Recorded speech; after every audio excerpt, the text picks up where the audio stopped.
Hey guys, it's Ye.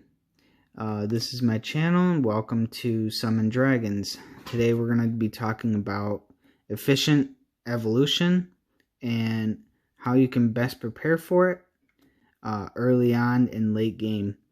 One thing I've been asked is,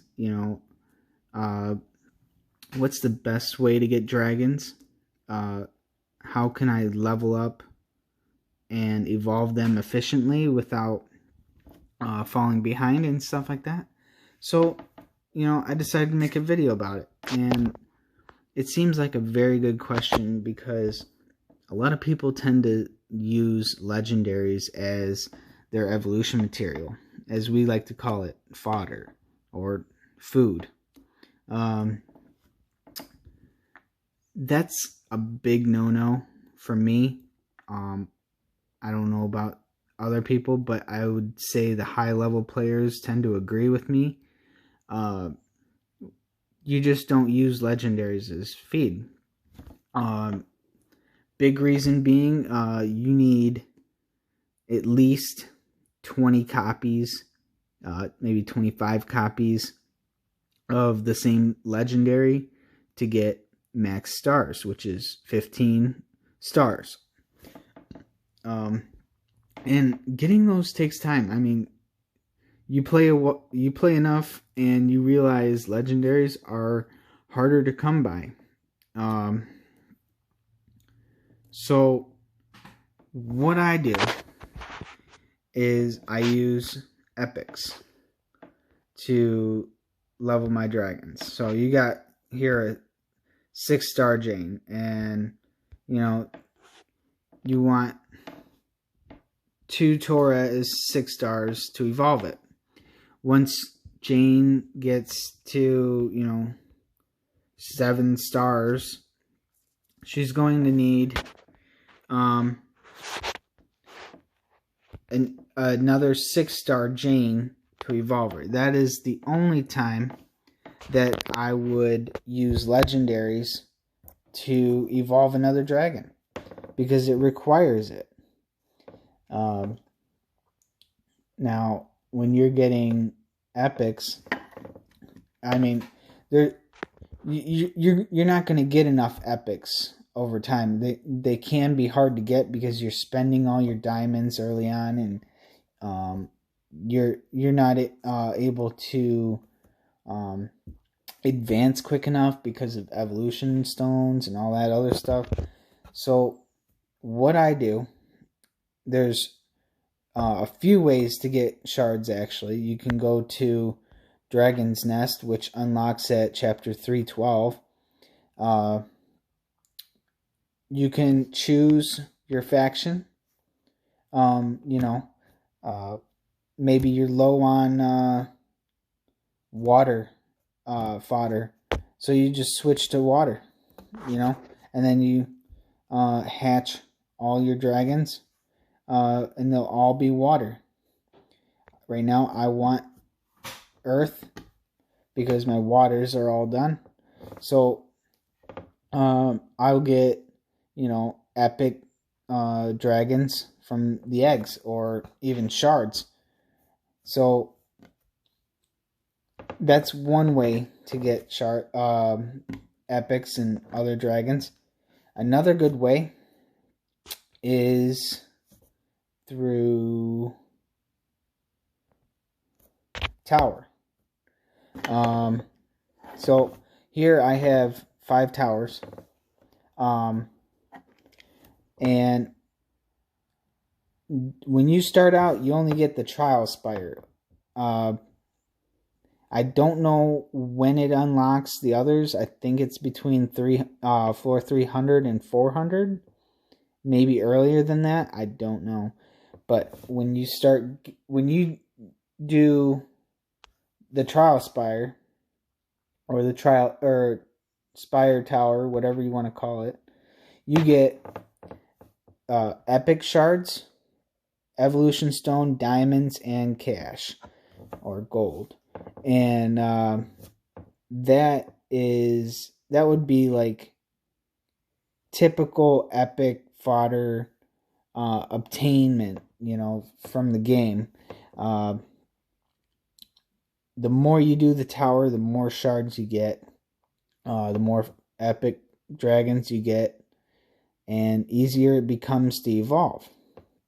Once you get like 10-star dragons, you don't even need epic fodder anymore, and you switch to legendary shards. Okay, and when you get far enough into the tower, every boss gives a little bit more legendary shards. And what I do is I save up my legendary shards as much as I can. And when a new dragon comes out, I just dump them all out. I get, tons of dragons all at once, legendaries. And that could be helpful for you. You don't have to save them up. You can just do, 500 at a time, here and there. Do what works for you. As for the faction towers, when you unlock those, you get a different reward system. Okay, you start getting cash per floor. You get essence for equipment, and you get other shards. You get specific shards for each faction. Now, I mean, at my floor, that's a lot of shards, but when you're starting out, it's not that much. I think you start off at like 25 or 20 or something like that, and then it goes up to 70 and then 100. But what I wanted to show you was this. Every other boss gives these, and those are called invocation tickets. And you get, if you save up enough of those, you get and you can go to Invocation Sphere, which unlocks at chapter 1540, I believe. And it's basically a summoning shrine for items with the chance of 1 dragon slot, where you can choose any dragon you want in this list.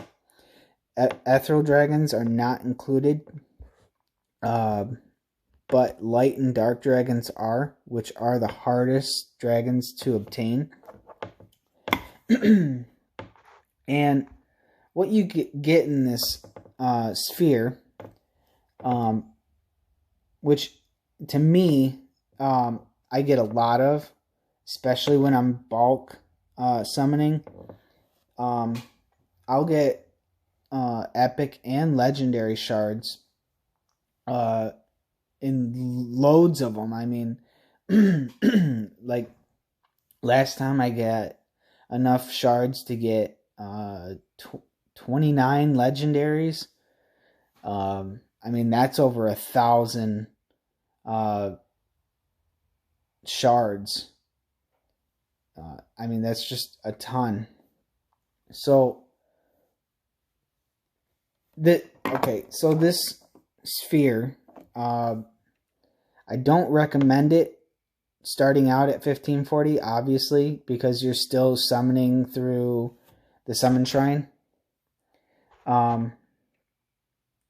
You want to use the summoning shrine up until the point where you don't need epics anymore. Like, I would say if you had at least 2 or 3 factions where they were all 10-star, that would probably be a point where I would start switching to the sphere. Because you don't want to use diamonds in the sphere. It's just so expensive. if you can do cards over diamonds, do it. That's fine. If you want to do summoning shrine on the side for diamonds, that's fine too. I mean, I'm still I'm not doing summoning shrine unless it's for a badge event, where, as you can see, I've got scrolls for that. I'm not using my diamonds unless I got a new dragon to take care of, you know. But yeah, so that's efficient summoning. I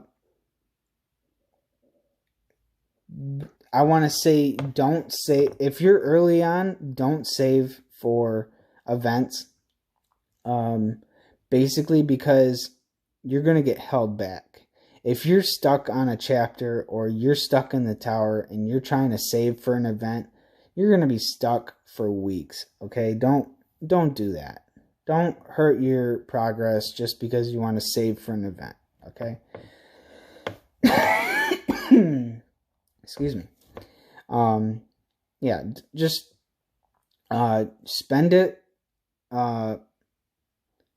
Pray for RNGesus, whatever you want to do. But the biggest reason I tell people to evolve all your dragons is not because, you know, it's useful in the tower. Sure, it's useful in the tower, but not all the time. I prefer to keep all my cards on the table, but the main reason I tell people to evolve all their dragons is because of this one little thing.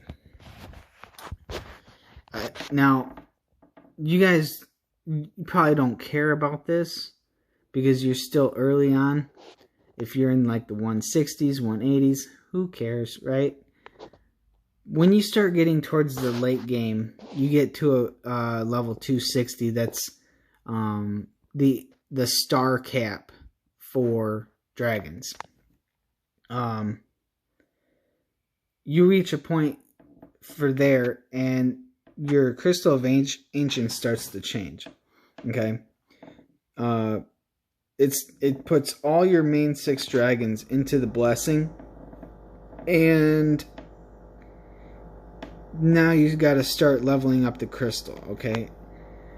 When you get to that point, there is a invisible cap on your crystal. So if you only had 6 dragons past 11 stars,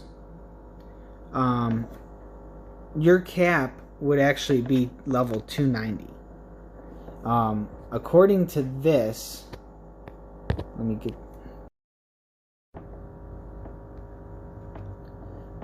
me just get to that real quick. So scroll down here, and it says the level of the crystal is related to the amount of 11-star dragons that you have. Every time you get an 11-star dragon, the level of the crystal increases by 5. So, you only have 6 dragons, that's at an extra 30 levels on the crystal. So you would only max at 290. Now, you get someone who has, 12 dragons over 11-star, they're already, 30 levels above you, and you're gonna fall behind. It's important to get all your dragons up so that you can progress through the chapters, through the arena, everything. Well, not arena specifically, but tower and all that. So focus on your main 6 and then start expanding your dragons, and don't get rid of anything that sucks, because tower tends to surprise you. Like I started using, for example, fire tower. I started using Bruce and Vulcan. I mean, those dragons actually helped. And a lot of people say he sucks. Well, yeah, he sucks, but you know what? You only have so many dragons to deal with in the faction tower. So you're going to need to use all your cards. And eventually, when they start giving you more, then you can probably get rid of some. But for now, don't throw them away. But yeah, that sums up my explanation for efficient evolution. If you have any questions, let me know in game. I'm happy to answer questions for you. If you have any other topics that you'd like me to make, I will try to work that out for you. It isn't easy, but I'm happy to help. Anyways, yeah. So I'll see you guys in the game. Be sure to give this a like. Subscribe if you want some more of these videos. It's not often I make these videos, but I will make them for people who need it. Alright? So I'll see you guys later. Bye.